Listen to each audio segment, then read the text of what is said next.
মামলা আপনি নাকি আমাকে ডাকছেন আমি কিসের জন্য মামলা? আপনার ওয়াইফ করছে? ওয়াইফের কি করছে? মারছে? না তো মামলা করতে গেল মিথ্যা মিথ্যা কি কি মামলা করছে? নারী নির্যাতন। মানে কি নির্যাতন করছে? কিছু না আমি তো করি না। আরে দেশে নারী নির্যাতন আমি কোনো কাজকর্ম করি না। আমি সে খরচ দেন না?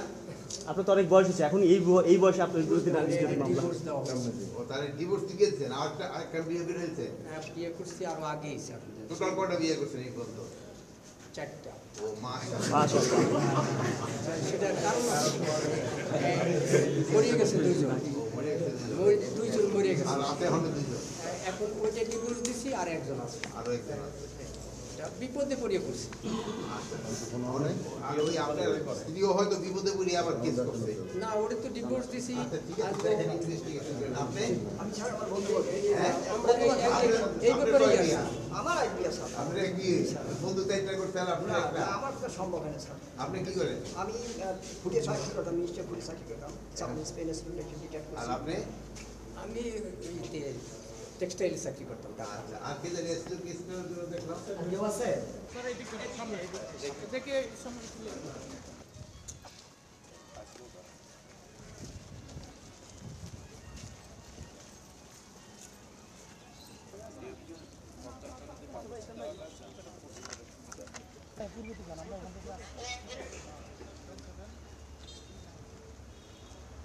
বিশ্বমানের থার্মিক্স রড, সালাম স্টিল থার্মিক্স, দেশের একমাত্র থার্মিক্স রড। এই থানাটার অবস্থা ভালো, যেহেতু ওই দুইটা থানা দেখছেন যে দেখো থাকা এবং খাবার দুটোই সমস্যা, খরচটা যেন পায় এই জন্য আমরা চেষ্টা করতেছি। আপনারা জানবেন যে এই 53-54 বছর স্বাধীন হয়েছে যে আমাদের, স্বাধীনের পরে ওনারা কিন্তু কোনোদিনও সেহেরি ইফতারের জন্য কোনো টাকা পায় না। এইবার কিন্তু আমরা এইটা ব্যবস্থা করছি। ওনাদের এইবার যে প্রীতিভোজের এইটার জন্য কিন্তু আমরা ব্যবস্থা করছি। ওনাদের যে টিএডি এর যে টাকাটা কিছু টাকা বাকি রয়েছে, আমরা এইটা চেষ্টা করতেছি। যেহেতু এই টাকাটা তো আমাদের অর্থ মন্ত্রণালয় থেকে আনতে হয়, আপনারা তো জানেন তো ব্যাংক ট্যাঙ্ক তো মোটামুটি খালি করে চলে গেছিল। আমরা আস্তে আস্তে এদের যেন টাকাটা পেয়ে যায় ব্যবস্থা করতেছি।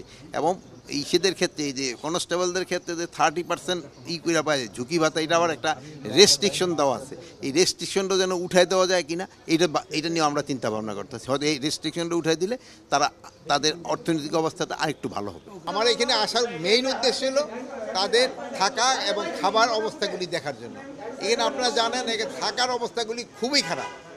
এদের থাকার অবস্থাগুলি খুবই খারাপ। এটা কীভাবে আরও উন্নত করা যায়, এটা আমাদের চিফ অ্যাডভাইজার মহোদয় আমাদের এই ইনস্ট্রাকশন দিতে, এদের কীভাবে উন্নতি করা যায় এই জন্য আমরা প্রত্যেকটা ভিজিট করে দেখতেছি।